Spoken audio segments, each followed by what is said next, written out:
Hello, everyone. Hope you hear me. Send me in the chat 5 if you hear me well. Hello, good. I hope you can also see me as well. Great, great. Hello, hello, everyone. Welcome. Good. Hello. So I think we can start. Some people are missing, but we can slowly start. My day is wonderful. My day is great today. I hope you also have a great day. So welcome to the class about fashion and sustainability. I have prepared a lot of topics, questions, and issues. So hopefully you will enjoy and you will get something interesting for yourself as well. First of all, the plan for today that we will talk about fashion industry, fast fashion industry, and some points. We will discuss some points about environmental discussion, and we will find the connection between how to give him the access. The question. Wait. About the connection between climate change and fashion industry. Hello, for those who came late. Great. So coming back to my presentation. Well, some points that I've prepared. I hope you will have some questions. The structure is the following. If you have some urgent questions, please ask. You can write in the chat. You can ask with a voice if you cannot wait till the end. If you can wait till the end of the lecture, you can write your question in the chat as well, or you can wait. I have prepared some time, so feel free. I hope that we will have some communication, some dialogue, that we will exchange some ideas, maybe doubts, maybe critiques regarding the connection between fashion and sustainability. So let's see how it will work. Again, just a second. I need to give access to everyone to this class. Good. Or I think we are missing one more person, and we can definitely start. Well, sorry for these changes of screen. So, first of all, the structure. I will tell you a few words about myself, that you also know who I am and why I'm here, not someone else. We will talk about the fashion phenomenon. I will give you the explanation what is the concept of sustainability. Then we will discuss what is the connection between fast fashion and consumption and overconsumption and production and overproduction. Then we will discuss the ideas about environmental problems caused by the fashion industry. But I also have prepared for you some ideas regarding the sustainable design, some practices of sustainable consumption. So it's not all that bad as it could be suggested. Switch off your microphone. Yes, thank you very much. And as you can see at the slide, I've prepared some time for your questions. So, who I am. Hello everyone, I'm Dr. Maria Skivko and I'm sociologist and fashion and trend researcher. I've studied sociology in Russia and I was always interested in the topic of consumer society, what we buy, why we buy, what are the reasons that we go for this or that fashion item. So I did my research there and then continued my studies in cultural studies in Lithuania and started to investigate the consumption of cultural products, all the events, why we go to the concert, why we go to the festival, what is the motivation. Finally, I did my PhD research regarding the fashion phenomenon. That's why I can call myself a fashion researcher. It's a big monography about the fashion phenomenon in different directions and different dimensions. And at the same time, I started to do the research in the direction of sustainable development. So now I'm trying to combine both topics and to find the common points in these huge blocks. I currently work as an associate professor at Samara University and give some classes in sustainability in the German universities. And last but not least, I do practice some zero waste practices, and I also have a goal to become a completely minimalist person regarding the fashion consumption. So the examples that I've prepared for you, some of them I've tested by myself. Oof. So let's see how it will work with you. So, fashion phenomenon.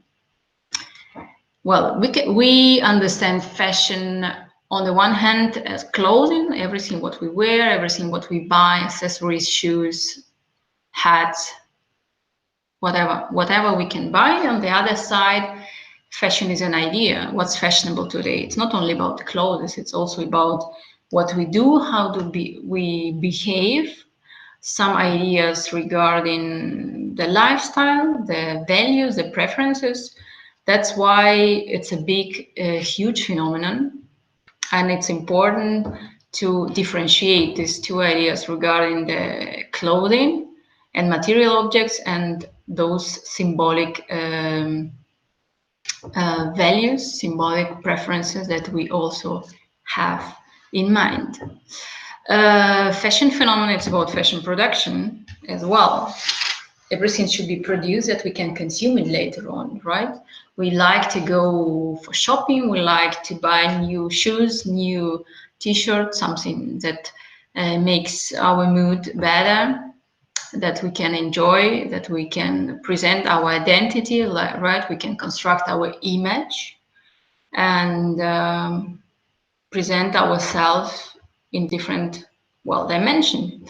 So it's a complex story that can be researched and investigated in many subjects. And you can also ask me what is the connection with sustainability? Yeah, what is sustainability? Sustainability, it's a huge concept or a big idea. And well, the definition from Cambridge Dictionary, I can read it out loud, is a quality of causing little or no damage to the environment and therefore able to continue for a long time. In other words, sustainability has three pillars. You can see it as a slide. First of all, ecological pillar. It's nature, resources that we use. Well, human beings use all the resources every day, right? Not only to create something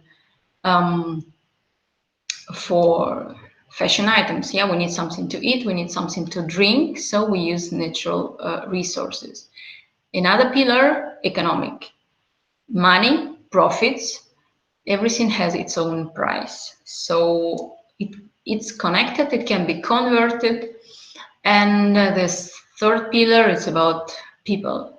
social pillar it's called, and it's about our values, it's about our ideas, our preferences, what we buy, how do we consume what we want every day to have. So these pillars, they are interconnected. And basically, if you take any kind of topic regarding consumption, you can kind of split this topic into these three pillars. So it's about what? It's about creating goods and services in that way that we do not damage the environment, but we get what we want. But we finally fulfill all our wishes and demands, and this is important. And you can see the notion at your screen that sustainable development is a development that meets the needs of the present generation without compromising the ability of future generations to meet their own needs. Meaning what?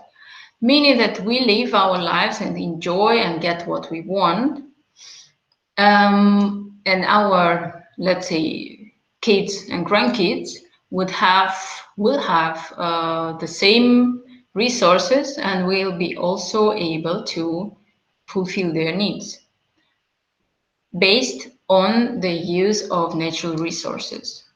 Everything is connected.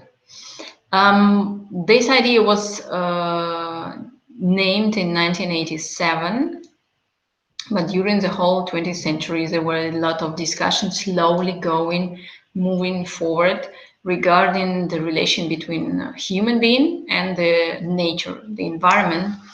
How do we treat it, which impact we leave, and what will be our future with this connection between human being and natural resources. So what? When we talk about sustainability and fashion, we can also consider that, yeah, to create any kind of fashion item, we need some resources that we take normally from the nature. Well, it costs some money to produce, to get, to manufacture, right? Then there is also demand from consumer. Yes, I want this t-shirt, I don't want that t-shirt. Because it expresses my lifestyle, it expresses my image, it expresses my idea of something. So, what also important, 17 sustainable goals. So in the global discussion regarding sustainable development, there were few steps, very significant steps, when global organizations or organizations at the global level decided to set certain goals for countries to lead the development of economics, first of all, to not harm the environment, but to get everything what we want to get, actually. These goals are very important, and if you read each of them, you can see that, well, it's about consumption, it's about life below water, life on the land, it's about equal rights, gender rights, all important issues. And you can also place the fashion phenomenon inside these 17 goals, because it's also about resources, it's about consumption, it's about equal rights, right? It's about access generally, and finance, money. Just simply thinking, it's about money that we can spend, that we can invest in it, we can spend. So if we talk about fashion industry, few important ideas for you as well to consider. What's going on today with the fashion industry? I have to tell you that the situation in the last half year, well, plus minus 6, 7, 8 months with the pandemic is a bit changing, and I also have the last slide for discussion what's going on right now. But anyway, the general ideas that you can see in my slide is a general situation, well, even before pandemic, but also during the pandemic.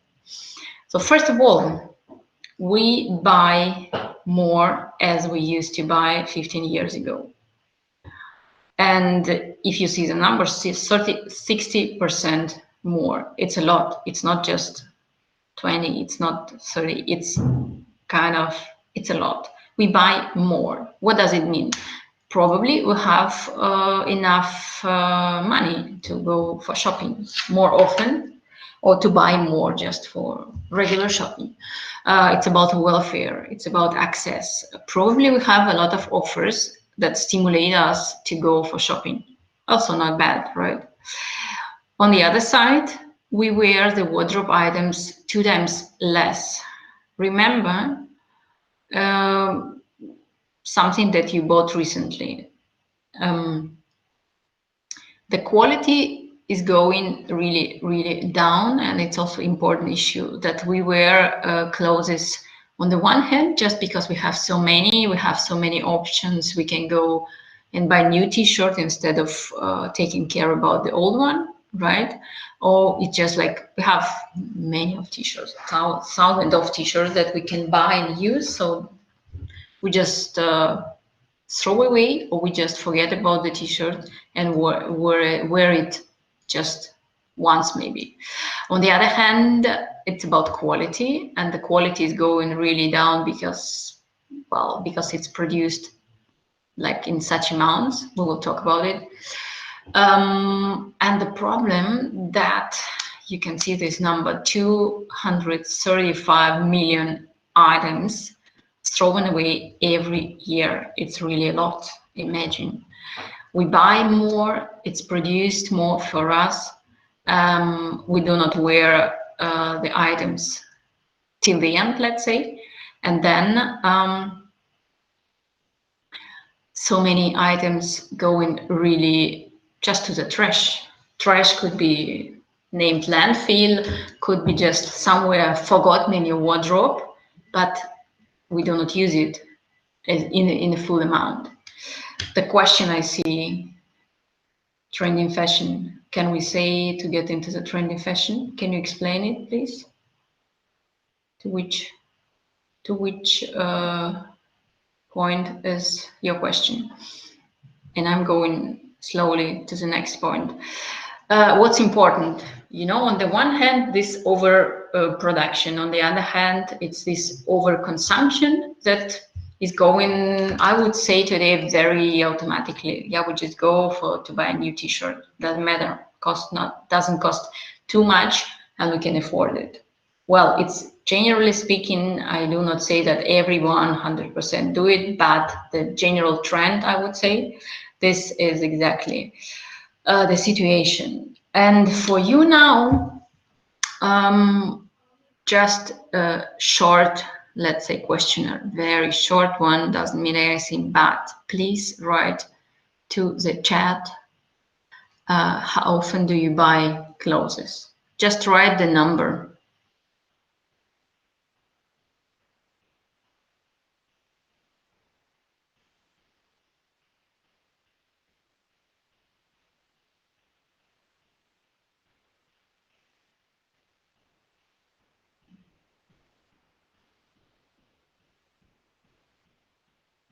Mm-hmm. 2-3 times in a half a year, right? Every month. Every month.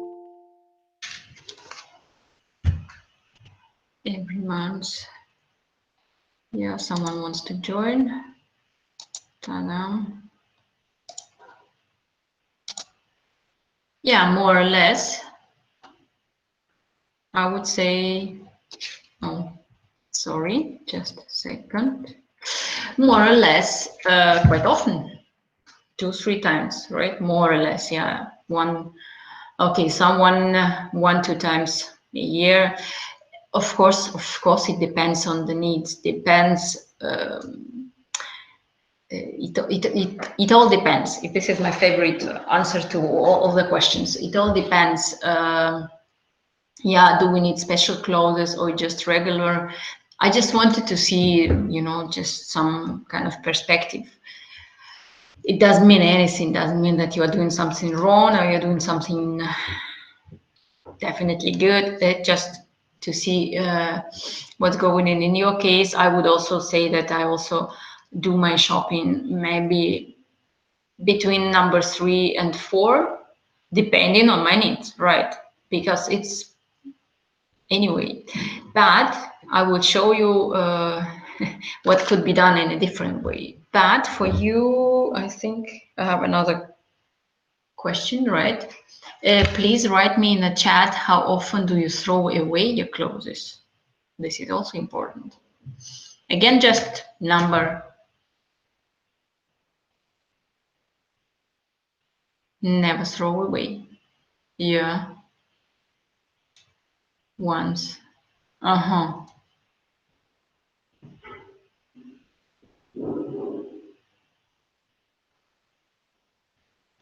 Okay.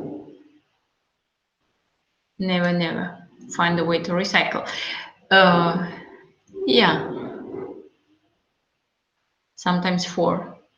It also, we can also say, yeah, it depends, because many issues depending on the quality as well, right? If the quality is good, I can wear the item, well, 5 years, maybe 10 years, and it will be still fine. But if the quality is bad, you know, like we just can throw it away. Like I bought in September a pullover from the mass market. This is my personal story to share with you. I bought a pullover and I washed it only once, just last week maybe. I didn't wear it so much, but I washed it once and I got immediately after one wash the huge hole somewhere at the neck. Can you imagine? It's not the quality of the. I didn't expect that I would invest money in pullover that I would be, now I need to repair, maybe to send back, but it's still kind of extra energy that I need to invest in this fashion item that I didn't actually plan to invest. Well. So what are further problems? Emissions, and it's about fashion, the use of fashion item. As you can see at the slide, more than 80% of unnecessary clothing in the US land or stay in the landfill or in incinerator. What does it mean? As you may know, the clothes can be done from the natural fabrics or from synthetics. If it's mixed, so if you combine some cotton with synthetics, you cannot really, or it's very hard to decompose it, meaning that go to the landfill. Just literally you throw it away and just stay somewhere outside. And what is the problem with that? That disposal of these products can create the same harmful emissions as more than 7 million of cars. Yeah, you know, this pollution, the air contamination from the cars could be the same effects from the unnecessary clothing that we throw away. Maybe too early, maybe because of the poor quality, but still. And the volume of the waste, the amount of the waste produced from the fashion industry is about more than 90 million tons. What's about emission? You can see the picture at your slide that CO2, carbon dioxide, that one of the reasons of the greenhouse effect that heat the earth, that we get this temperature increase. So we can get the CO2 by the fiber production when we manufacture oil to get synthetics. By clothing production, by manufacturing, we also can produce CO2. And it also, you can see the picture there, the water contamination, the water pollution. Then it's about use when we wash synthetics. One of my favorite topics is microplastic. When we wash synthetic clothes, and actually a lot of our clothes consist of synthetics, just check, you know, this label. yeah, it releases small, very small particles that cannot be really filtered, or it's very hard to filter. So these small parts go to the water, to the ocean, and then it's water pollution and contamination. That one of the biggest problem today regarding the climate change, environmental discussion, and it also goes from the fashion industry. Wow, not that good, right? And finally, the after use time, when it also can be done, can be about CO2, when clothes just stay at the landfill and produce this CO2 or methane when it just decomposing slowly with water and air, with natural processes that goes from the nature, and then we produce this CO2 that negatively work or negatively influence to the climate and climate change. Well, the reason. So if we burn, we also produce emissions. So there is no, I would say there is no right decision, but we can kind of lower the impact. Still, I will tell you later on how it's possible. What else? Greenhouse effect, right? When the environmental activists talk about the fashion industry and try to blame the fashion industry that it really responsible for the greenhouse effect, they talk about this exactly CO2 production and emission that really work against the environment. And well, let's say consumer demands to shop more and to have every season new fashion trends. This is also connected, imagine, with fashion production and production of emissions. So next point, fast fashion brands. I think you probably know everything.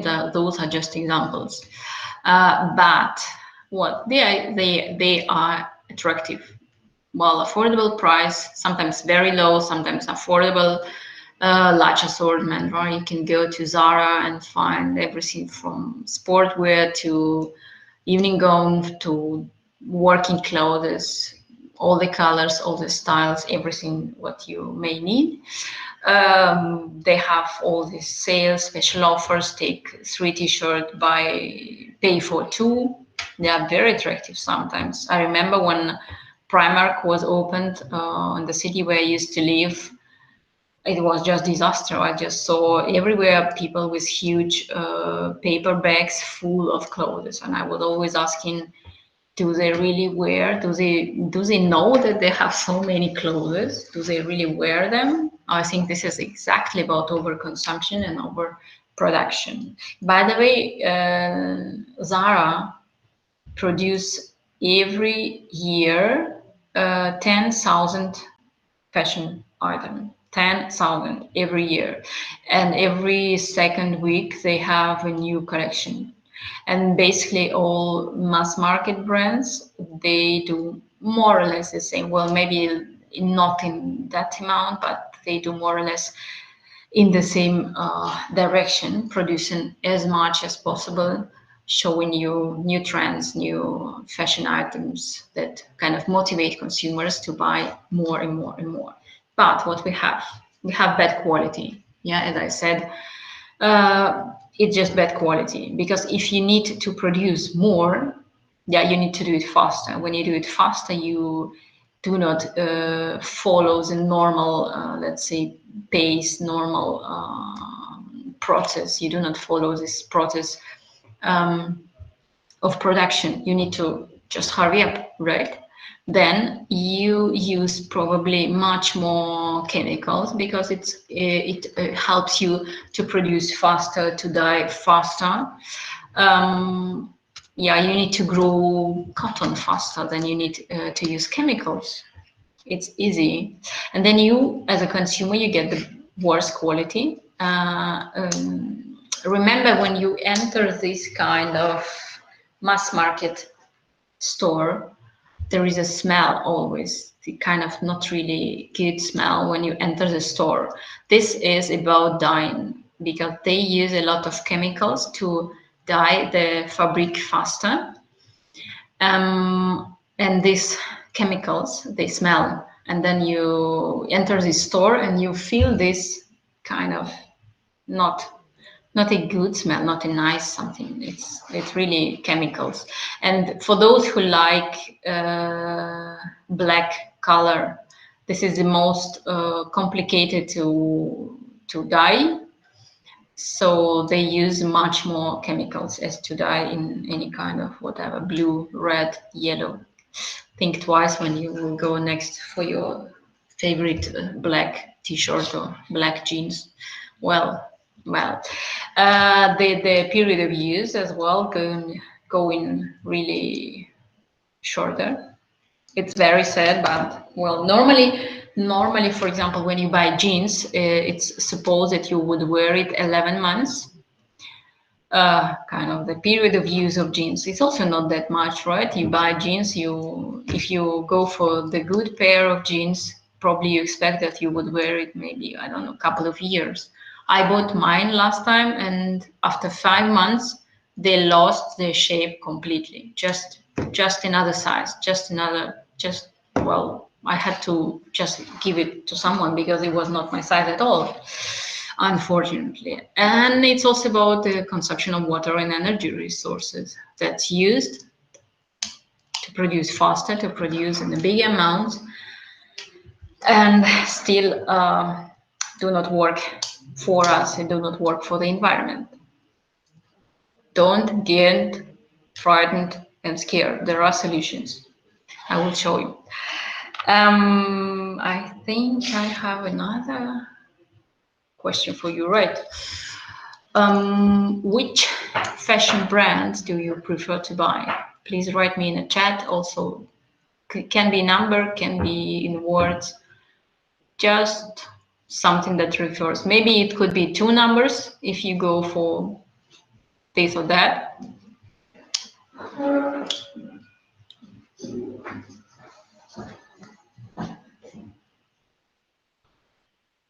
Okay. Second hand. Good. Good. Great. Yeah, creating clothes. This is also good practice. Someone goes for local brands, right? Someone goes for high fashion, luxury. Why not? Well, it's also interesting. I think we have today so many options to find the quality, to find really interesting idea, to find something that fits our interests.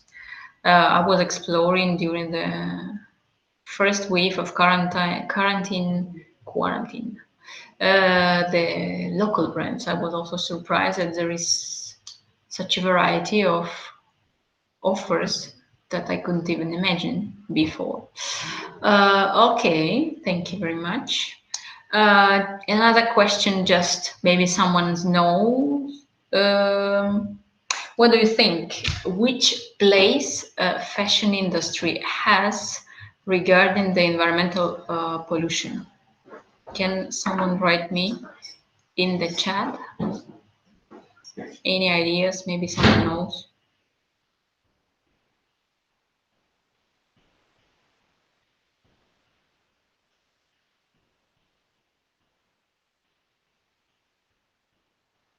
No ideas, suggestion just. We have different industries. But the place, I mean, there is for example, the first place, the second place, the third place, who pollutes the environment more? We have automobile industry, for example, right? We have production of some kind of technique, some equipment. We have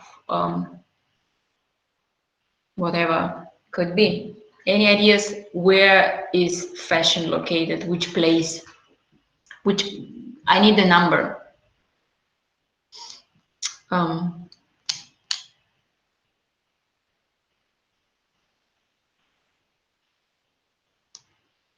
Okay, I will tell you. Fashion, second. Second place has fashion industry regarding the environmental pollution. Normally people suggest that, well, who pollutes more, right? Cars, right? CO2, air contamination, and then maybe it's kind of production, manufacturing of huge machines, equipment, something really, no, fast fashion. All our favorite, well, dresses, t-shirts, jeans, number two, second place. Well, it's kind of scary. But anyway, yeah, the clothing production has doubled. And every year it's around 100 billion fashion items produced. Imagine 100 billion fashion items. It's really a lot.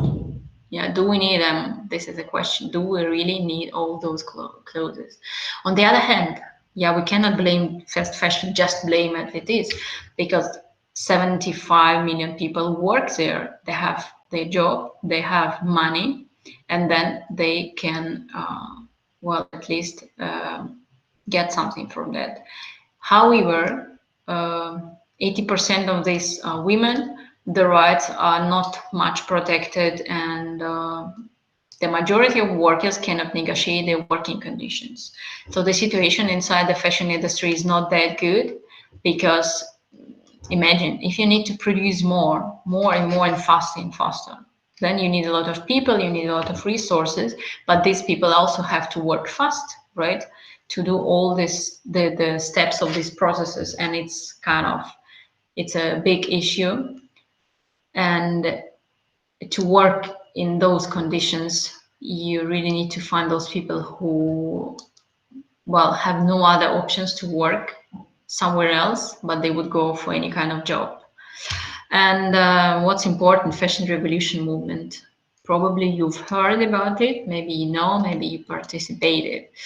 In 2013 in Bangladesh, there was a huge tragedy at the fabric that got collapsed, and more than 1,000 people died, and more than 2,000 were injured because of inappropriate working conditions, because the building was not in the condition to be open for people, but fashion brands wanted to have their orders done, and that was a big problem, that no one took care about people who work in this building. So fashion revolution is a global movement to raise the awareness about those working conditions, to raise the awareness about gender rights, equal rights, about salaries that the workers get, about all those huge problem in the fashion industry that is presented in media as just nice fashion trends that you can buy, that you can enjoy. And this is very sad story, because there are a lot of clothes produced for no one, kind of the clothes that unnecessary. There was a big scandal with Burberry and also with H&M, for example, who used to burn unsold collections, and they had a lot of critiques from the society that it's just incredible. But Burberry, for example, wanted just, in a way, they explained that, well, if we could not sell it, then no one should get it, even for the price, because we are so cool. We have such a status in the fashion world that kind of we would go just to burn it. Well, but after this scandal, they said that, okay, no more burning of clothes. But anyway, and the fashion revolution fight for salaries that really kind of fulfill the requirements. They fight against child labor, slavery, and inappropriate working conditions. So they also created the Fashion Transparency Index. That's also important issue, and you can check your favorite brand there. You just Google Fashion Transparency Index. They conduct the research regularly, and then they try to motivate fashion brands to present more and more information about how the item was produced. That's why this logo, "Who Made My Clothes," is very famous one, the very popular one, and they motivate people to address the brands with this initiative to ask who made my clothes. And then they do this, conduct the research, and then publish in the open access all the information regarding environmental protection, regarding climate change, regarding the working conditions, waste, recycling. A lot of indicators, 220 indicators, and I think 250 fashion brands inside. So if you're interested, Google and find your favorite brand, whether they do it or not. In general, you can also go to the webpage of your favorite brand and check, do they present this information? What are the sources? Where did they get all the fabrics, for example? How do they protect the environment? That's very interesting task, I would say. So when we talk about fashion manufacturing resources, as I said, well, we know that there are natural fabrics, cotton is linen, and synthetics is produced from oil. Well, and this is a production of remanufacturing, reproducing the oil, refining, and when we get polystyrene, and then we get polyester fiber, and then we get any kind of fabrics to create. Each step produce emissions. Each step needs water resources. Each step needs energy. So resources included, but we cannot say that, okay, we produce something with no use of resources, definitely. But how do we use those resources? This is the question, and this is a discussion. What's better to use to create a fashion item from natural fabrics and use natural resources that would be good for us, for example, wearing a cotton t-shirt, not synthetic t-shirt, because it's good for the health, but we use the natural resources, or we use synthetic fabrics, kind of avoiding harming the nature in that way, but it's synthetics. When we wash the t-shirt, we create the microplastic that go to the ocean. So it's a very complicated process. I don't know what could be the perfect solution, but you can see at the slide, right? Up to 20 million tons of polyester were produced for clothes. So, and on the other side, so many trees, almost 133 million trees were cut down for the production of viscose.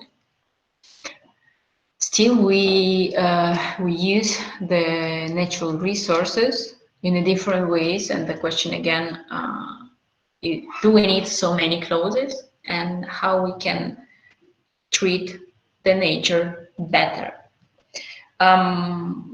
Again, the question, what do you think? How many liters of water is needed to produce one t-shirt? Just a simple cotton t-shirt. Any ideas?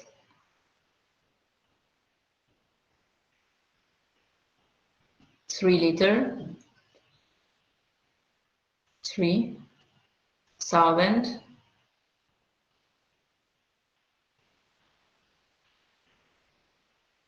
Any other suggestions? 3,000.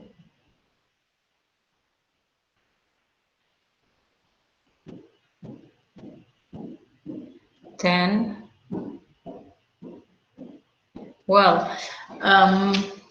it's interesting. Well, there are some numbers I will show you in a second. It also depends. You should also think that it depends which kind of cotton, for example, we use. You Google it, 2,700, right? One of the number is 2,700. The other numbers are 20,000 liter, exactly.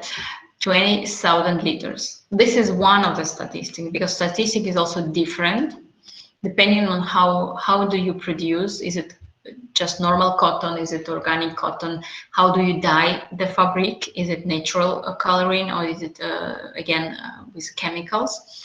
But anyway, it's not 3 liter, it's not 10, it's 1,000. And if you say 2,700, for example, it's 900 days for a human to drink water. If we consider that we need to drink average like 1 liter in a day, right? It's 900 days of water. And it's just t-shirt. Remember the t-shirt that you bought last time? Yeah, you wash it maybe twice, maybe 3 times, and it's also already losing the shape, losing the color, maybe some kind of defect, something. And if we consider 20,000 liters, that is also the number that scientists name, 20,000 liters, it's for 55 years for someone to drink, if we can consider that every day in a year we need to drink 1 liter. Imagine, one t-shirt, 55 years to drink water. It's a lot. It doesn't mean anything to say a lot. It's really huge numbers that used just for simple clothes, for basic clothes. It's not even like some kind of very special dress. It's just some easy thing that we use. But well, this is the problem of the fashion industry. To produce faster and to sell faster, we need to decrease the quality, to lower the price, and then what we get is a bad quality and some toxic chemicals in the item that we buy. Again,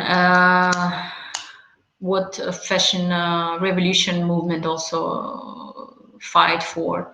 The cost of a t-shirt, here the example is 29 euros. And what do you see them out here? I think what get the worker is here 18 cents. Only 18 cents. This is also very sad story, because then you get all the other costs, profits, retail, transporting, whatever could be, and then you get this kind of t-shirt for 30 euros could be. Well, emissions, again, coming back to emissions, fashion industry produce 1.2 billion tons of CO2. That is 2-3% of total global greenhouse emissions. And today already scientists declare that fashion industry has to deal with this production of emissions, because it will increase. If it would work in the same way, it will increase already in 10 years by 60%, meaning that it will influence to the global temperature, meaning it will influence to the climate change, global warming, ice melting, and air contamination, and all those natural processes that we face already today, where fashion industry, well, has an impact. What else? Well, one suggestion from Ellen MacArthur Foundation: if the number of times a garment would worn would be doubled, the greenhouse gas emissions would be 44% lower. It's also about laundry habits, for example. It's not only that we could wear our wardrobe a bit more, let's say a bit longer.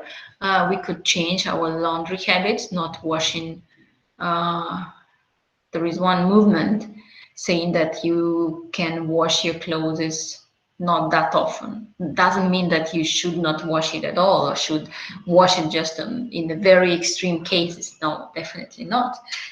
But you should just reconsider that maybe there are maybe a few more times to wear, maybe change from laundry to this hot air cleaning, natural cleaning, just hanging around to get.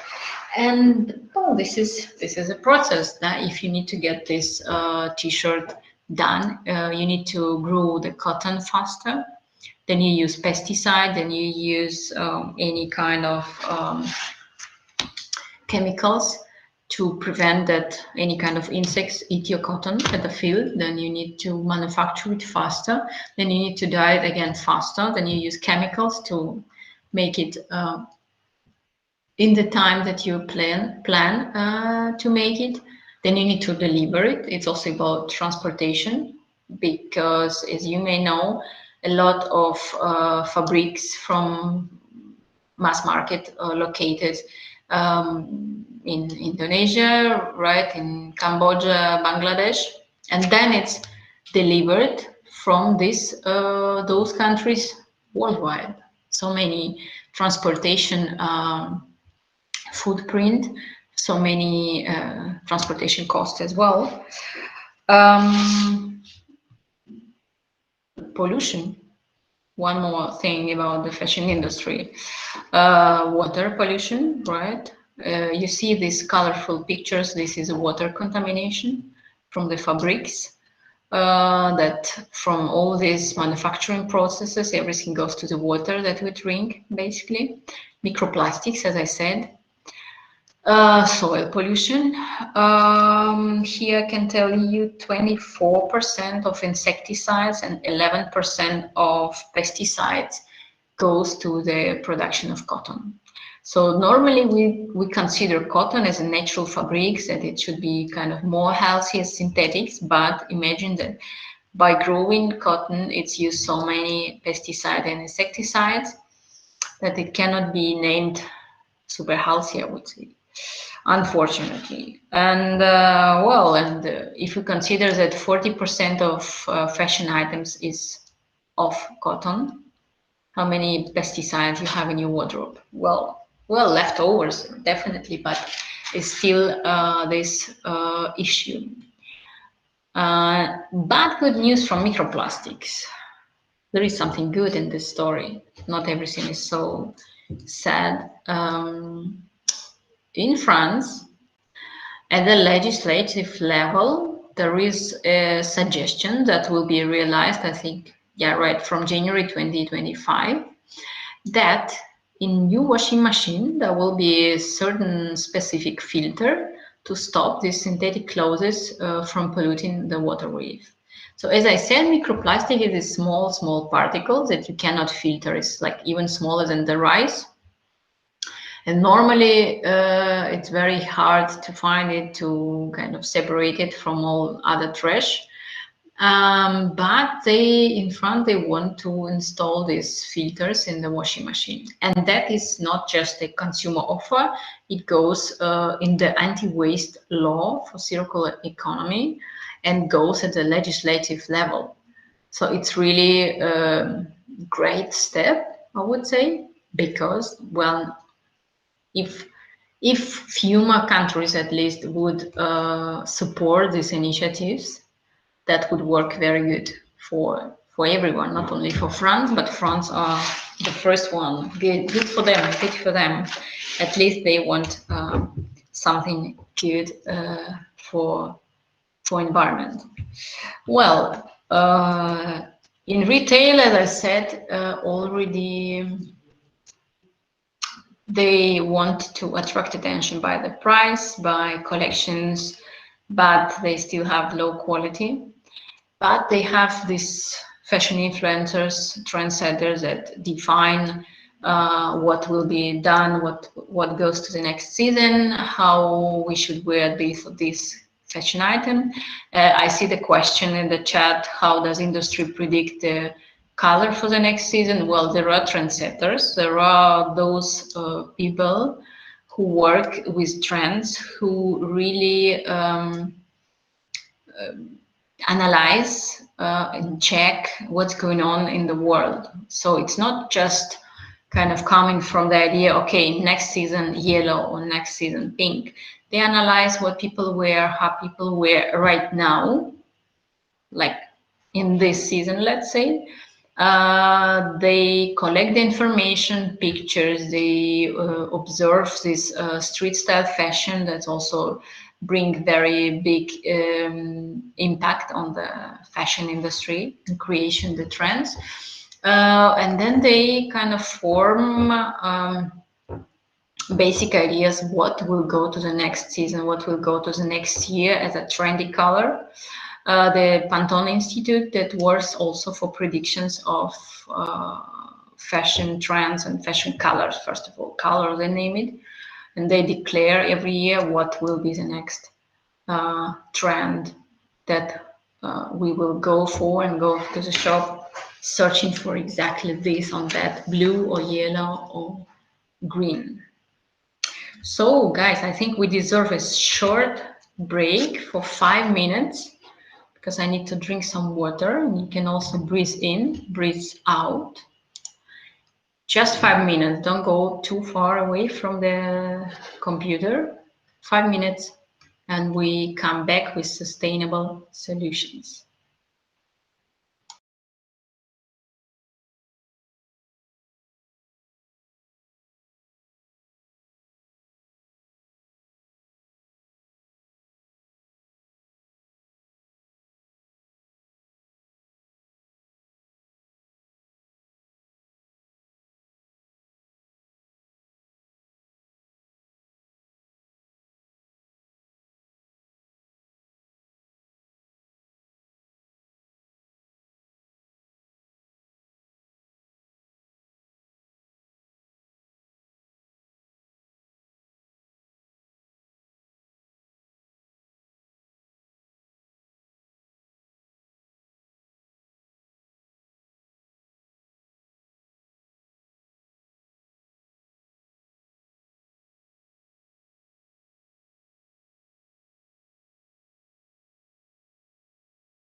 I'm back.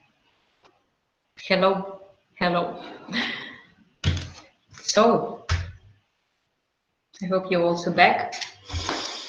One more hour with good news about fashion. Not everything that bad. So, back to my presentation. Why it going? Why it going from the slide that I didn't expect to see now?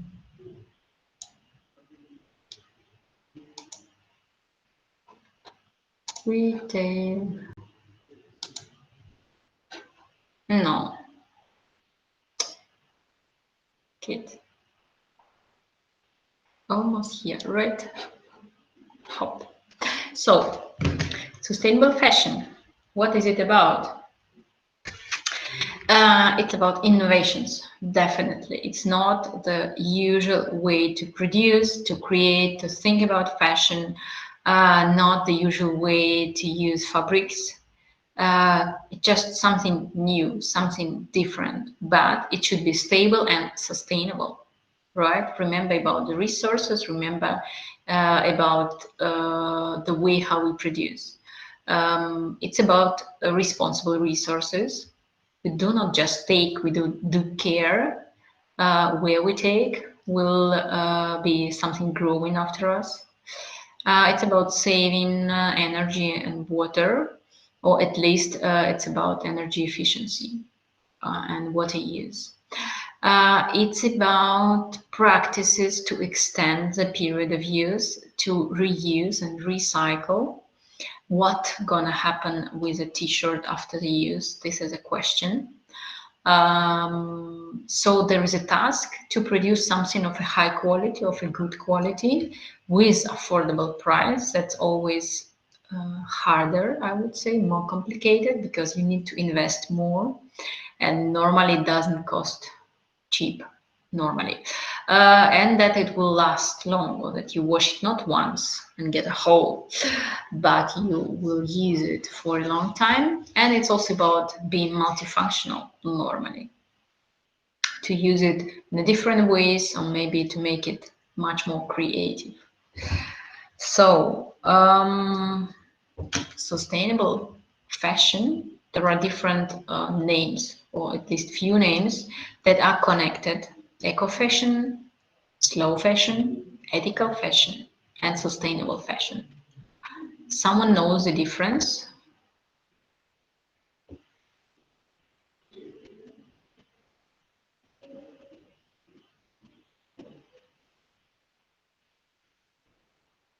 Any?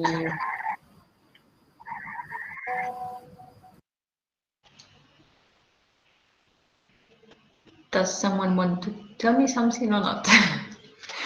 Maybe, hi, Prof. Maybe the ethnical fashion is like Malaysia, we have baju kurung or baya, ethical, and Chinese wear cheongsam, something like that. Is that true? Thank you for your suggestion. Someone else, maybe? Or I just tell you the answer?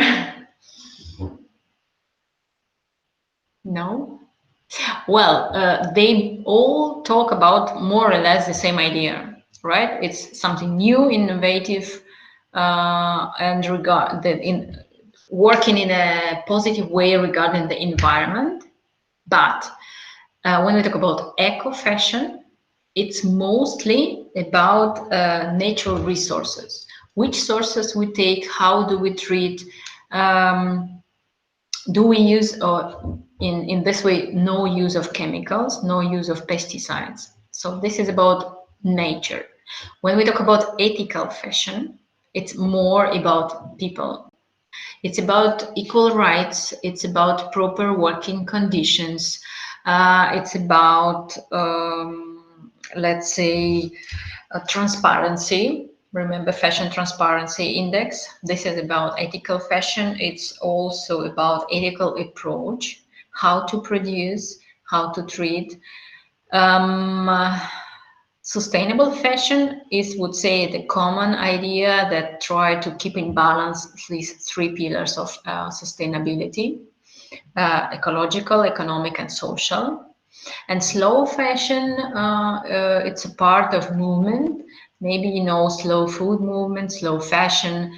Now it's extending to slow beauty, slow fitness. So in contrary to this fast fashion, fast food, everything what we consume fast, then what we consume, what we produce slow in a normal pace that we kind of enjoy the thing that we have and do not rush for shopping, let's say. Um, so those ideas are very important in this part. And then, well, but they all talk about this treatment of the environment that is also very significant for us. And as you can see in the picture, yeah, start making your own clothes. This is like a logo or call for action that I found in Berlin, somewhere just at the street, just small kind of poster. Just do it. Just start making your own clothes instead of shopping. So, what are the alternatives? Finally, we go to the dessert. Certified organic fiber. Yeah, as I said, you can go for natural fabrics, but when we talk about cotton, firstly, to grow the cotton, you need a lot of water. So regarding the water, I told you, right? A lot of resources, thousands of liters. To grow 1 kilo of cotton, you need 11,000 liters of water. That's why when we talk about t-shirt, it's rather 20,000 liter of water to produce one t-shirt, because you need 1 kilo of cotton and 11,000 liters of water.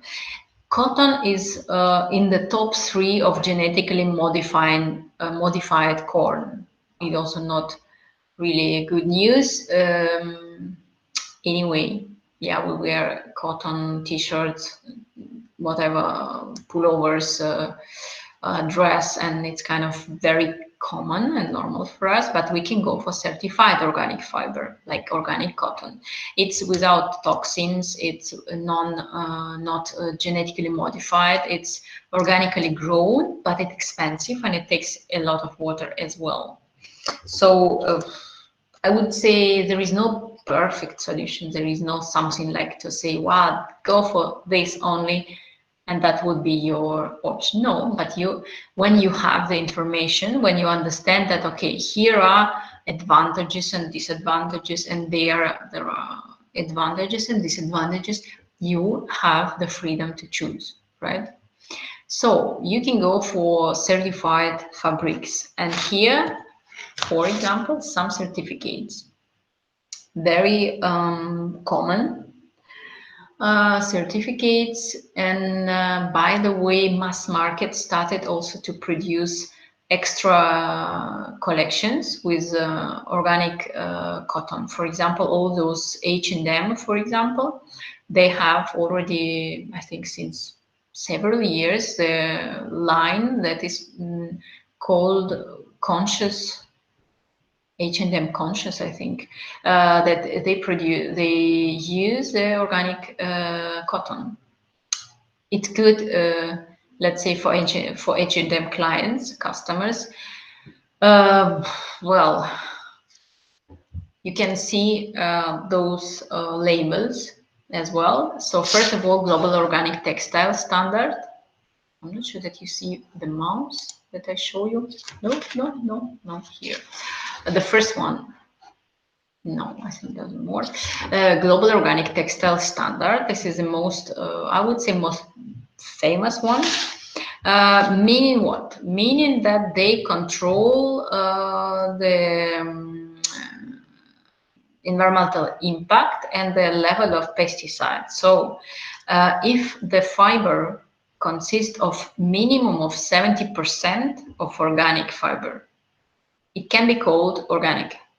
70%. Don't think that organic cotton is 100% organic. 70 minimum. And if you find this label at any kind of fashion item, then I would say go for it. Just buy it because it's good quality and with no pesticide. And this global organic textile standard, this is a world leading process standard for textile that made from organic fiber. The second one, fair trade, in the middle. It's not about organic production, but they try to help producers from developing countries to achieve the standard of sustainable production, and then the prices here sometimes a bit higher than the same product without those label, but they guarantee the high quality of the product, and you can find it normally at the chocolate, at the coffee beans, at sometimes sugar, wine production, sometimes handicrafts, also very popular for fair trade. This is kind of guarantee that it's produced with a fair price. This is also important today.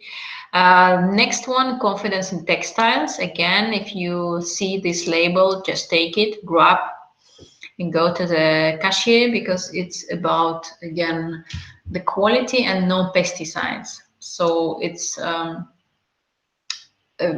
certified that product is free from harmful substances, and it was tested. This is a label for safety and transparency. So very good certification that it's good to have. Fair Wear Foundation. They again protect the rights of workers. They fight for equal rights. They try to improve working conditions. That's also important today. I wouldn't say that you can find it very often in the shops, in a regular kind of shopping center, but still possible. And USDA organic, this is one national organic certification that's also certified a high quality, and you can go for it as well. So it's there are those are just a few examples, but the most I would say the most typical one that you can find. So this is let's say option one.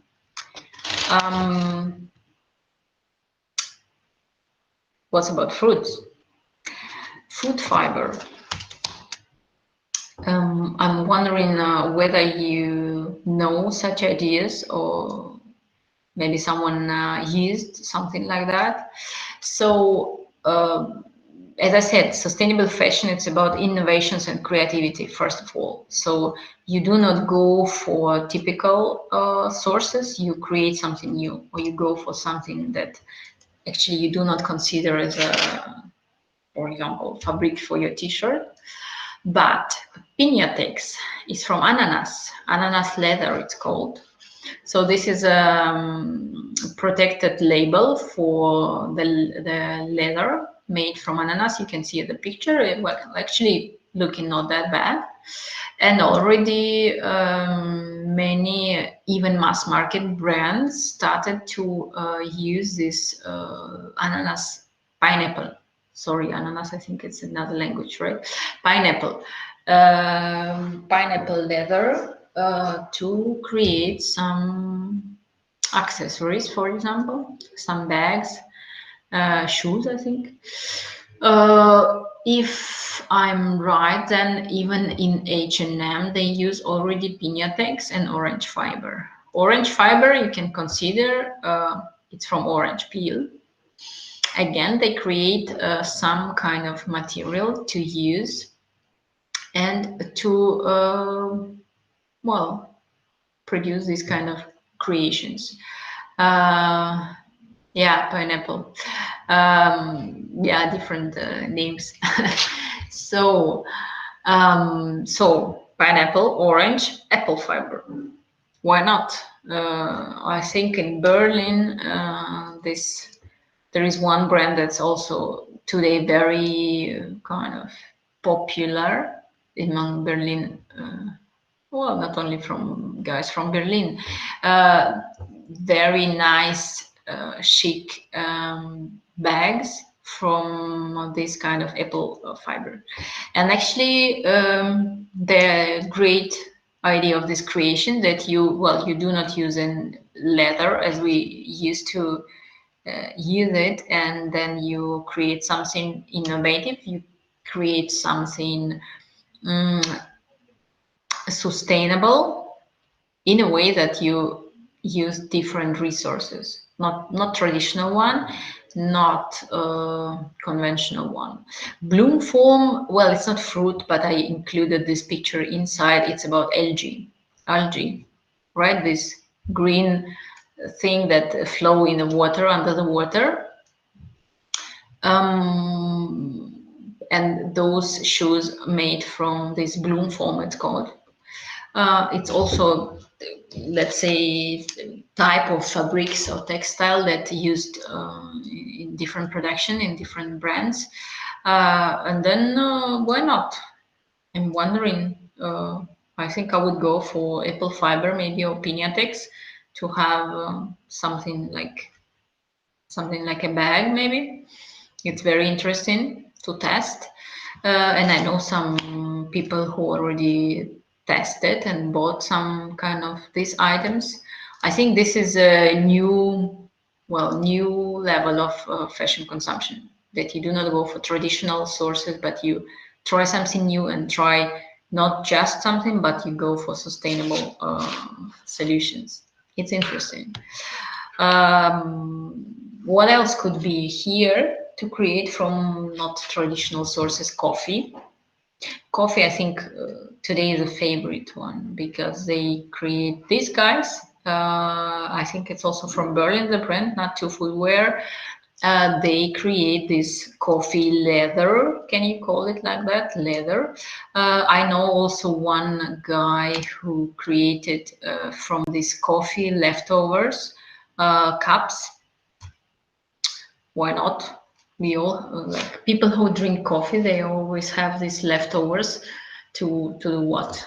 To throw it away normally. And this guy is just creative to create those kind of cups. You can create something from paper, humor noir fashion, paper bags looking really like leather bags. Why not? Being creative. Mushrooms. Who likes mushrooms? Fungi. Stella McCartney, I think, was one of the first ones. She started to work with this mushroom fiber. And this is, I think, this bag is exactly from Stella McCartney, one of the famous item. You can create something from coconut, looking amazing, really amazing. Again, kind of coconut leather for any kind of bags, belts, accessories. Maybe even going for some, maybe shoes, maybe coat. I'm really like excited how far you can be creative in these ideas, and I would like to test everything from that. Maybe not really buying everything. I'm not such a shopaholic, but to really go to this or that shop to maybe at least, like to see how it looks like, how to touch. It's interesting. Plant-based fiber, continuing. The one of the first was Susanna Lee. She started to grow kombucha. It's again type of fungi, type of mushroom. She started to grow it in her bus tube. Because this kind of fungi, they need this sweet substance. So she adds some sugar in the bath tube filled with water and start to grow this one big piece. And when this piece of kombucha leather was done, she started to create and tailor. And her argument was that when you are kind of fed up with this kind of clothes, you just can go to your garden and put it in the just ground, because it's biodegradable in a way. Why not? Why not? You can create something from hemp. You can create something from bamboo. I think today is also very popular to have this bed clothes from tencel, and this is from eucalyptus, from the tree. Modal for underwear, bamboo. I think socks is a hit. It's a most popular fashion item that you can find from bamboo. And the argument from the environmental activists that as well, bamboo can be biodegradable, so you can just again place it somewhere kind of in the ground and it will be done. But unfortunately, regarding the bamboo, is yes, it's less expensive, and bamboo is a grass, so you do not really need so much time to grow it. Just growing and growing, and you can kind of never-ending process to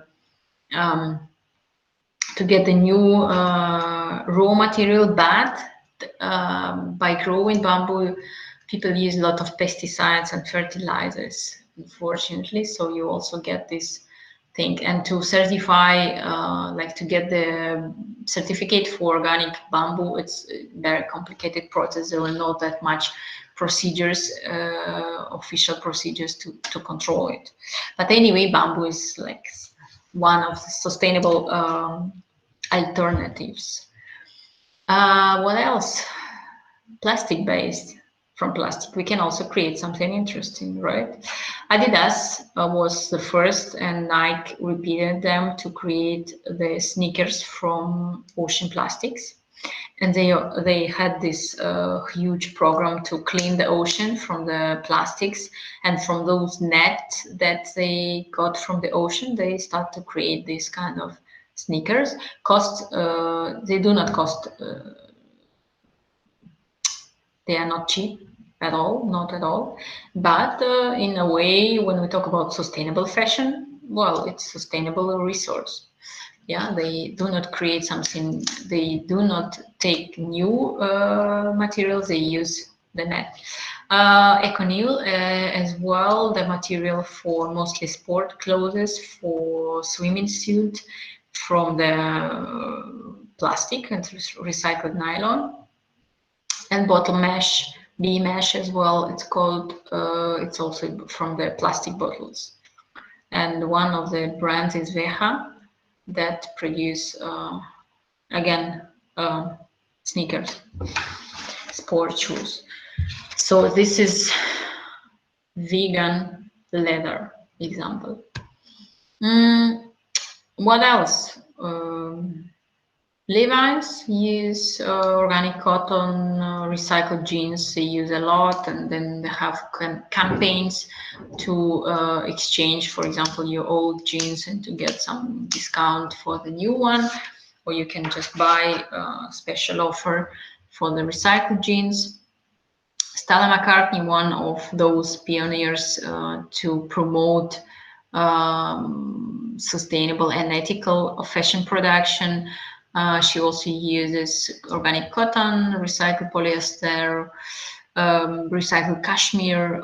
She does not use at all the natural fabrics, and fewer, first of all. Patagonia, the brand for sport and outdoor wear, and they created the fleece from recycled plastic bottles. And they use a lot of recycled wool and polyester as well. And then they kind of brand activists to promote this kind of level of awareness. They promote this sustainable consumption lifestyle. So what else?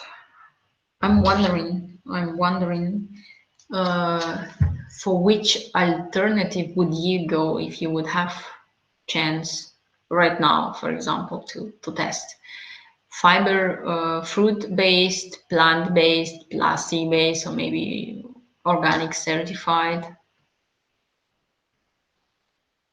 I would vote for fruit-based fiber. I'm really inspired, but I'm wondering, what about you?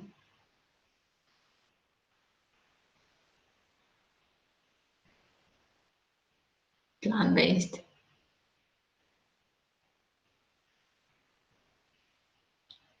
fruit-based,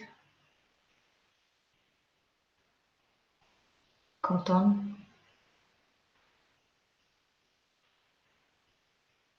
Yeah, fruit-based, plant-based.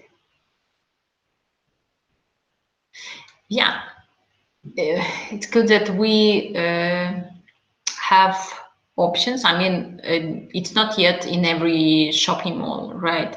There are small brands, local brands that test some technologies, and it also takes time because you do not know, for example, this kind of fruit-based leather, will it last for a year or will it last for a few months? And then normally it also costs a bit more than just, let's say, the bag from mass market brand or the bag from vegan leather.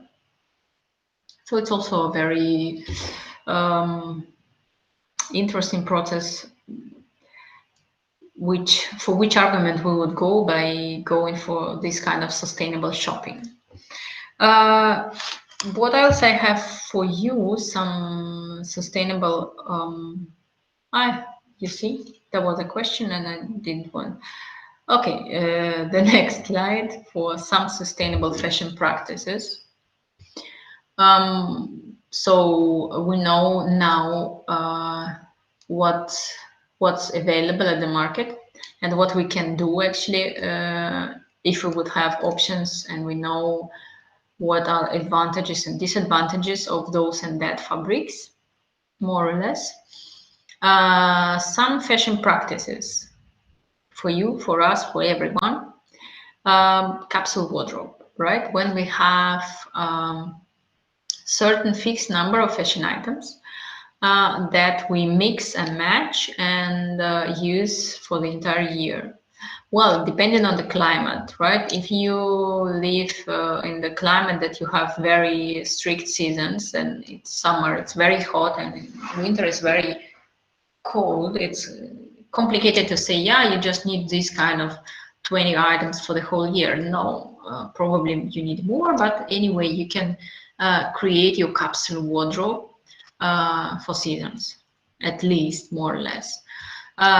They have basic pieces, and there are some key elements that can be changed, that can create some um, interesting outfits, and then would work reducing our fashion consumption behavior. Let's say main idea that, okay, we create something stable and we would go for this stable capsule for a long time, not just for one season. There are some apps that can help us to deal with the existing wardrobe. One is this Save Your Wardrobe app. I think it's very new from this year. You can have a look. I think there are another ones that you kind of you take pictures of all your interesting. You take pictures of all your um, fashion items, and those kind of app create combinations and outfits, so you do not need, let's say, waste your time in the morning thinking what to wear. And then it also controls that, aha, you have so many items, you do not need probably shopping, or you need to buy this item because it would fit to many combinations. Sustainable idea in that way. Yeah, if the app you then it would work. So One of the ideas that I presented, by the way, by the week of Fashion Revolution this year, they organize every year different kind of events, and this year was a conference where we were talking about the future of fashion industry. And what I've presented there, and I want to show you today, there is one practice called fashion subscription. Like you subscribe for magazine, you subscribe for podcast, you can subscribe for fashion. So the idea that monthly or quarterly or several times in a year you get, like, let's say, fashion box with outfits. It can be personalized depending on your size, lifestyle, color preferences, whatever you needed. And then you get this box with ready outfits. And basically you try and you can keep everything what you love. Okay, you pay for it. And then you return the reminder, meaning that you do not keep the stuff that you do not need, maybe doesn't fit to your wardrobe. And then you have all the stuff that fits and good for you. Basically, what's interesting here that you can keep it. It's not just a normal purchase that you buy online. You get the stuff, you try, and you keep. You can use the items during a certain period of time. For example, 3 months you can wear it, and then just exchange. What you get, freedom. You can get a variety of wardrobe items. You can see the examples. You can check. For maybe some inspiration, because they also have just ready outfits to have. Fashion rent, it's more or less similar idea, but working a bit in a different direction. So normally we can go to rent a dress, for example, for a special event, right? We do not need always kind of, if we have someone's wedding, we need an evening gown or something like that, we can rent it. Or maybe designer clothes. They cost normally a lot, and not everyone can afford it. And also, not everyone would like to just spend money for expensive clothes that you wear actually not every day, right? Like for very special event.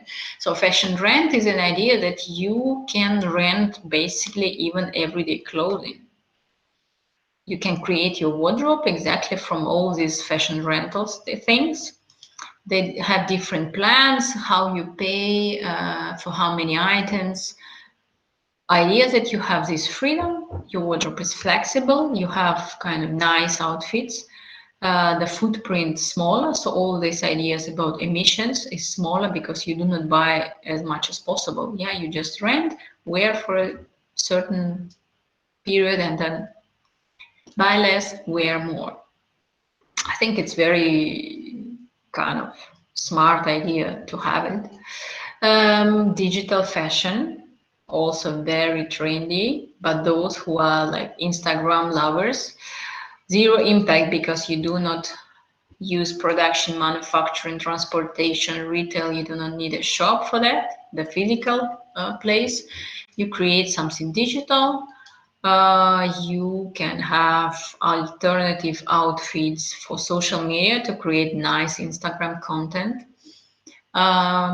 It's kind of digital way of thinking, and it's really growing and growing in different dimensions because it's super very trendy. Minimalism. This is a picture from the German movie about the guys who decided to live with limited number of stuff in the flat. Minimalism means that you really need not that much things. It's not only about clothes. Clothes, just in general, look around you right now in the room, how many things that you really need, and how many things just stay around you um, just like that. Minimalism is a very good sustainable idea also regarding fashion practices. What else could be here? I think, well, two persons to introduce you as sustainable fashion ambassadors. Emma Watson, firstly actress, secondly, or maybe firstly United Nations Goodwill Ambassador, who protects the rights of women and girls, and she was one of the first from the Hollywood to adopt sustainable fashion. And this dress that you can see in the picture is made from plastic bottles, and she wore it for the in 2016. And she works with zero waste factories. She goes for ethically sourced materials, and she promotes those ideas of sustainable fashion, ideas that you do not need that much. You can go for less, maybe, or some kind of low sustainable alternative if possible, right? And I think it's a very good example from the younger generation and those celebrities, those media person who can promote those ideas, who are for someone, for the younger generation, some kind of example of lifestyle, of success, of some values, and she can motivate. Another example, Jane Fonda. This lady is 82 years old this year, and she's a Hollywood actress, great actress, and she is also environmental activist. She go for protests and meetings regularly. And I think a few years ago, she refused to shop anymore. She said that she has shopped enough for her life, and she started to practice in rewearing her dress. So you can see her in 2014 in Cannes Film Festival in this dress, and this year at Oscar 2020 the same dress, meaning that all those media world celebrities, movie stars, singers, and pop stars, they normally go for all those kind of events in new fashion outfits, as well, kind of provoking the overconsumption and overproduction, because it's supposed that it's not so fashionable to wear the same dress two times. And actually, why not? And Jane Fonda confirms why not to rewear if something is great. And actually, this dress, well, maybe you do not see properly, but there is a glitter from recycled, I think it's also plastic bottles recycled. So anyways, something, again, the practice of sustainable consumer behavior, and also the fabrics as well, with some ideas behind.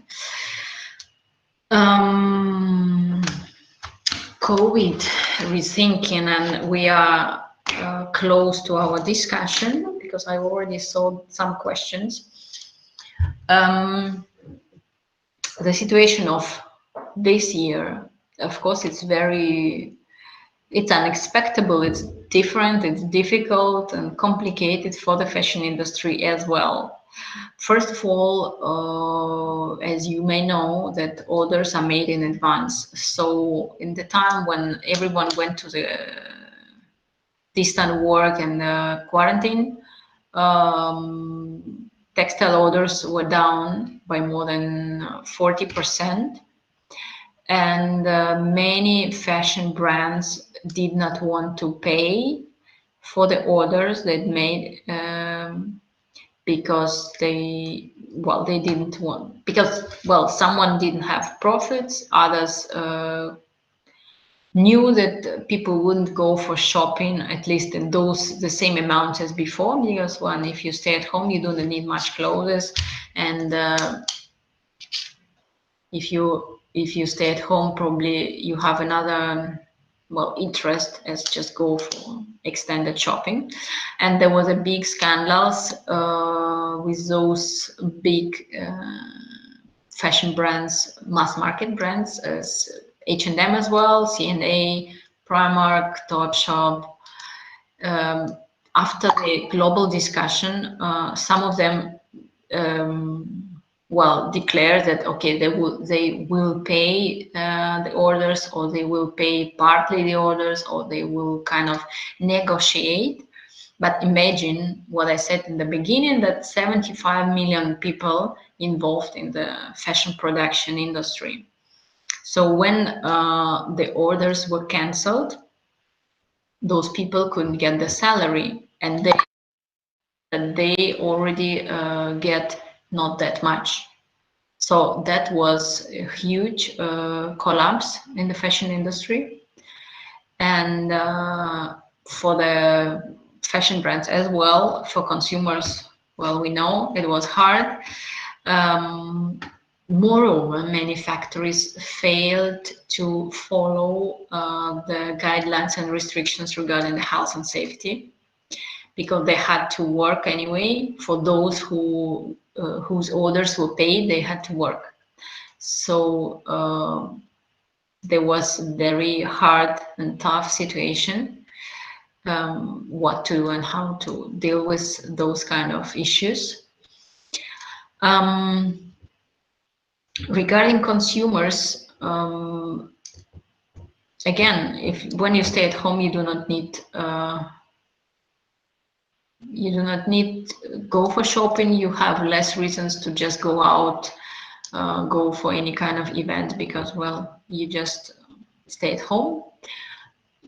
Many consumers start to reconsider their fashion behavior, because, well, you just need your pajama or some comfy clothes, and this is the basics that we need. So now there is a big discussion among the scientists, what will be the fashion behavior after the pandemic. Will we come back to expensive demonstrative consumption? We'll go for all kind of fancy outfits and so on and so on, or we will go for comfortable clothes, for something more from ethical production, from sustainable resources, and maybe we will go for second-hand, maybe we'll go for recycling, customizing is also important. From the fashion designers was a very important and significant issue. Open letter from Dries van Noten and other fashion designers. I think it was in June they signed the letter where they proposed to the global fashion industry to change the way it works. And that was very significant step exactly from the fashion designers, from those who create those fashion. Because they say that time of collection deliveries in this time is very, well, the collection created too often, let's say. So it used to be like century ago, right? It used to be just winter and summer collection twice. Then it was, okay, summer, winter, spring and autumn. And then all those kind of mid-season collection, pre-season, pre-sale. Every second week you have new collection, remember, from Zara. So this timing is destructive. This timing is also destructive for environment, because we need resources. Destructive for people who work in the industry. Destructive for designers who have to create every second week new ideas. And do we need them? Probably not that much. Destructive for all those people involved in all this chain of production, sale, transportation. And for consumers who go for attractive offer and basically sometimes do not need all those fashion items. So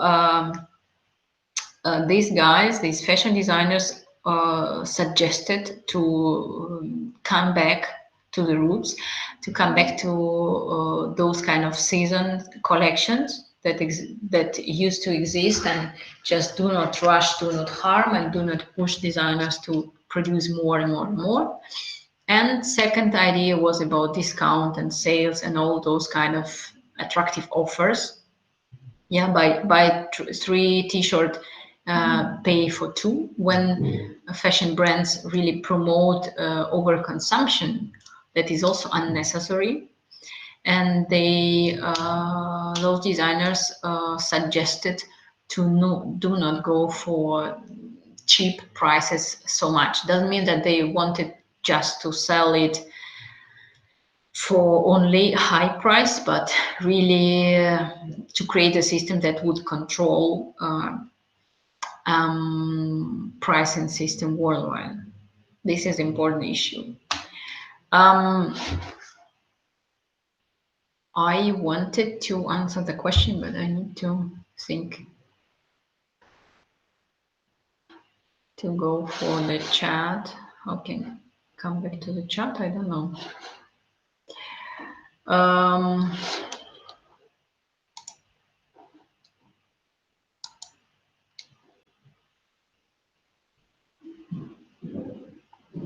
Just a second.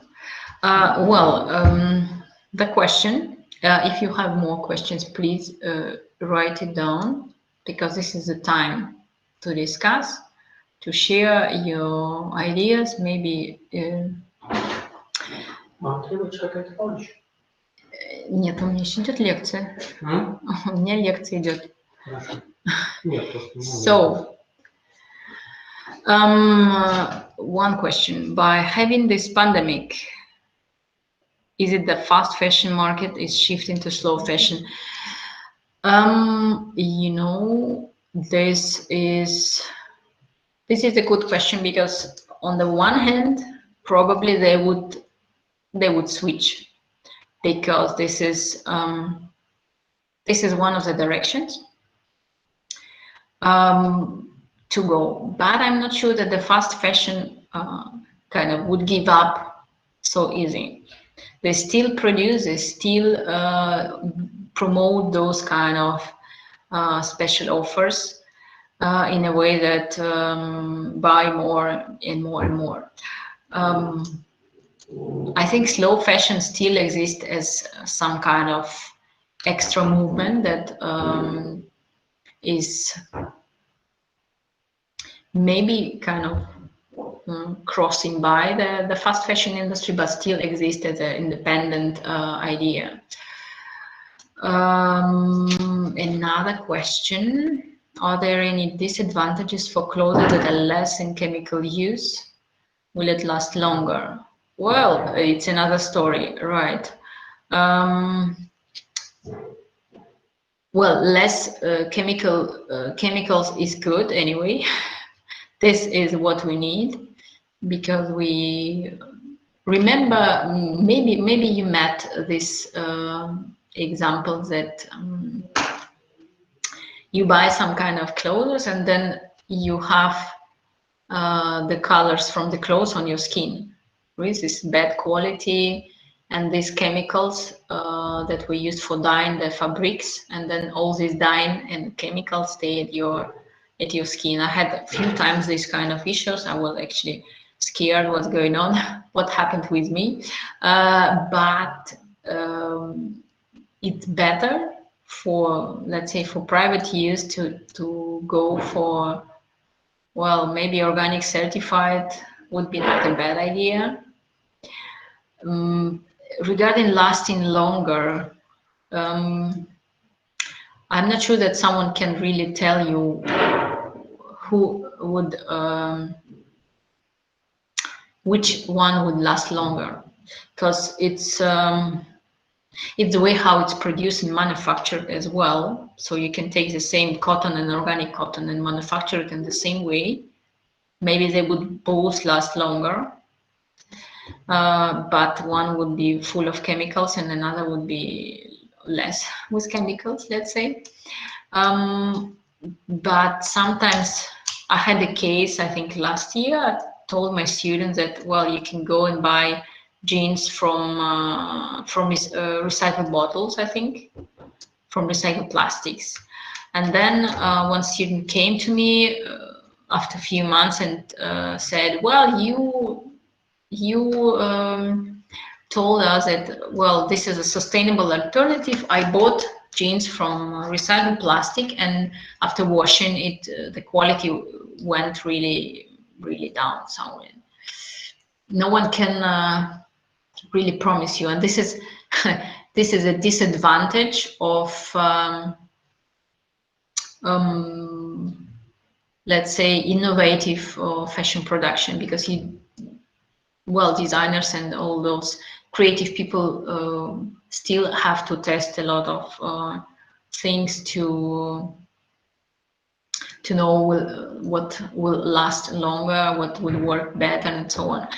Anyway, I would say that conscious consumption, when we really think whether we need this fashion item, where it was produced, how it was produced, can we read the information about the brand, about the fabrics at the label somewhere, like at the, or maybe at the web page when we go for some extra information. That would be good. I think that would work better as just as we would just go for shopping and that's it.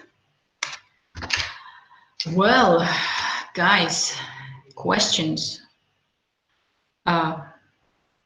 comments, critiques, impressions, something. Is there any adverse effect if we wear cheap shorts that use synthetic fabrics like polyester? Both is bad, unfortunately. Depending what is a cheap short. Sometimes I would say, sometimes synthetic fabrics is not that bad.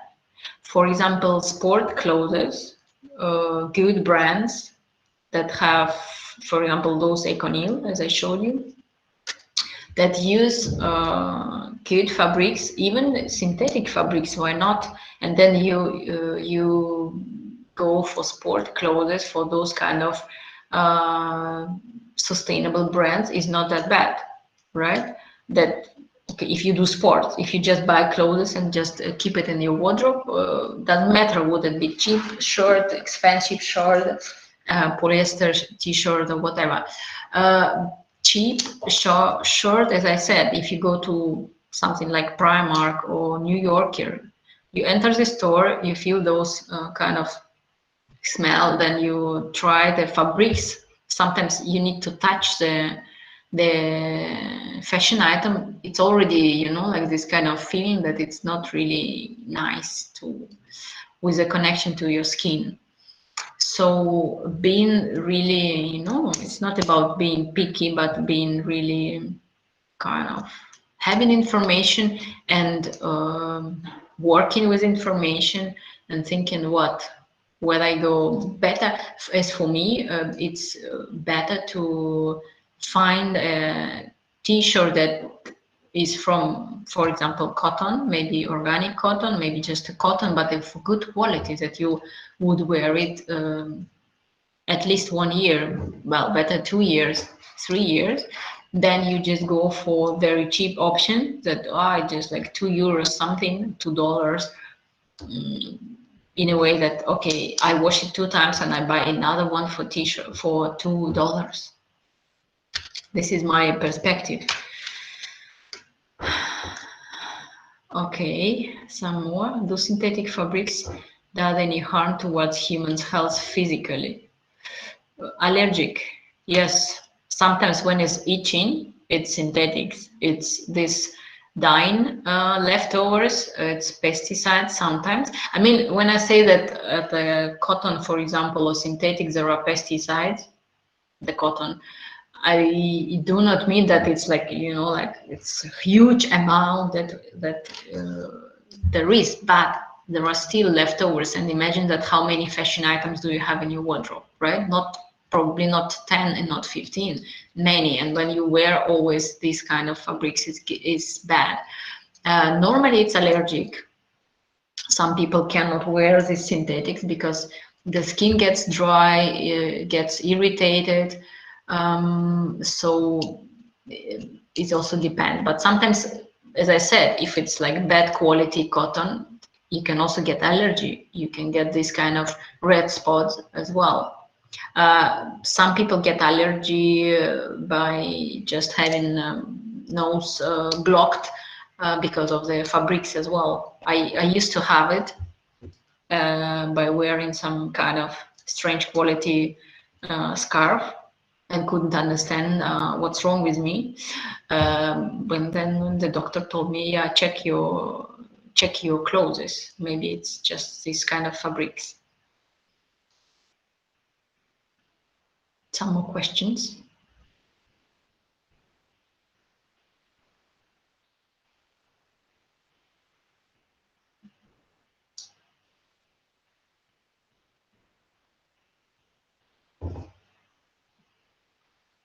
Comments, ideas, impressions of these 2 hours, maybe?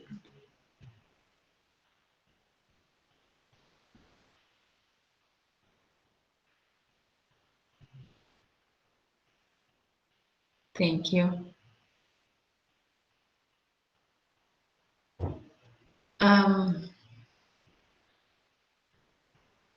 Prediction of the upcoming fashion trends. Yeah, was at the end of the first hour. Predictions. Regarding the predictions, regarding the predictions, I can repeat that there are fashion trendsetters, those people who work for fashion, as fashion designers, as agencies, trendsetter agencies. They collect the information from the nowadays, what we wear now, what we go for, what are the tendencies.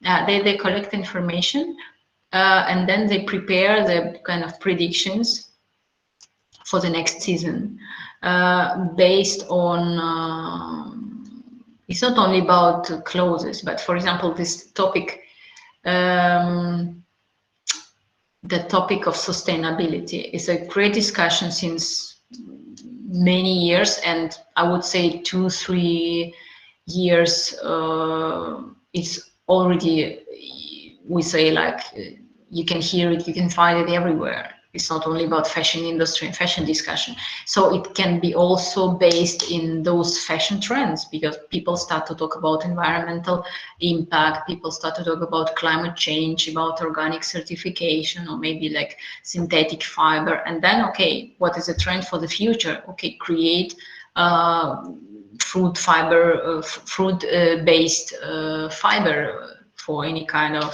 fashion designer. Could be a trend to kind of respond to the demand of consumers that they want some kind of natural, sustainable, ethical fashion item.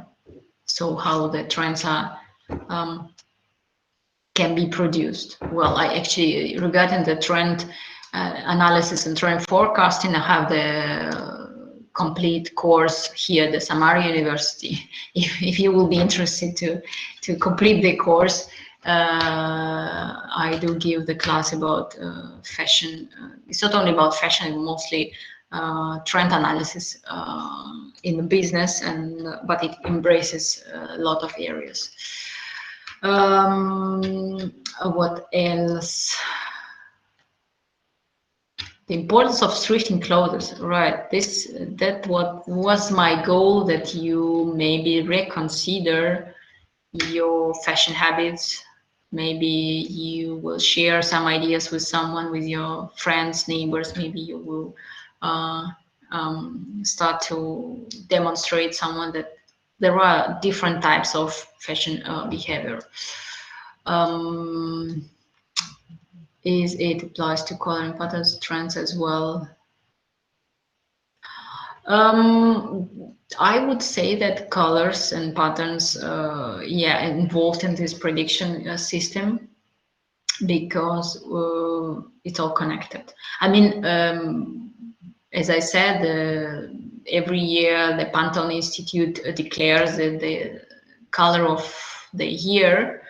I think it can be also connected. I mean, I do not work in the Pantone Institute, and they do not share, let's say, the secrets. How do they define exactly the colors?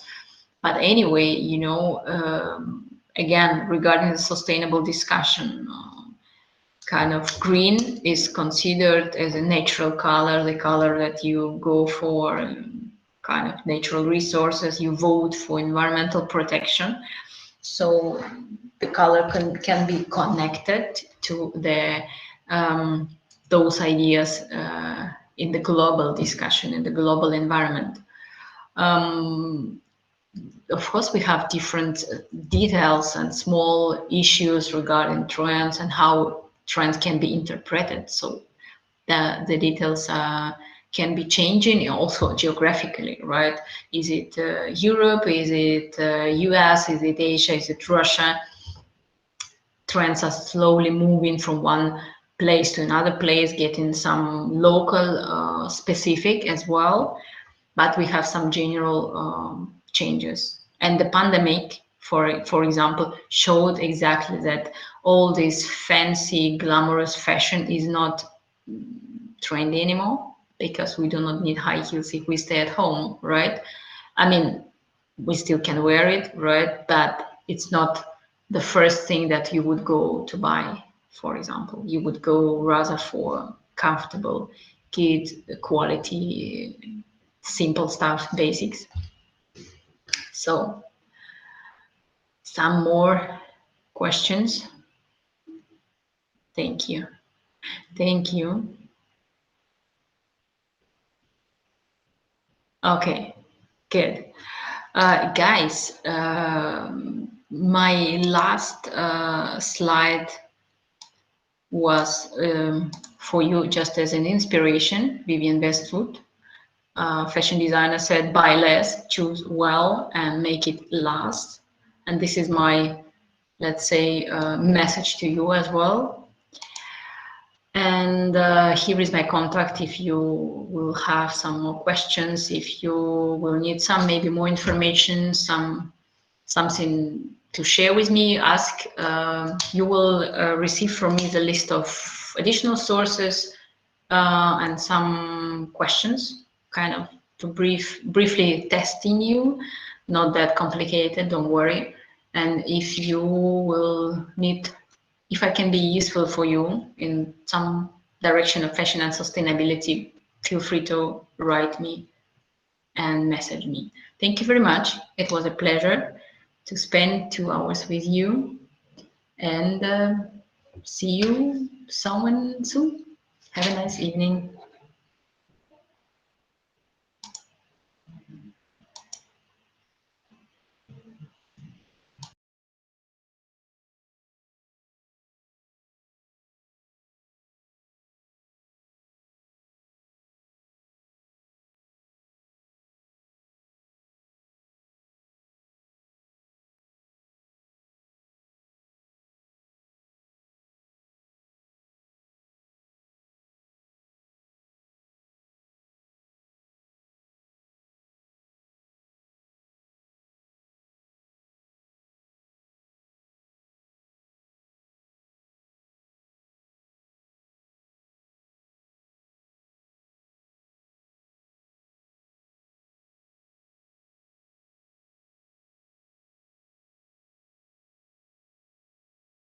Thank you.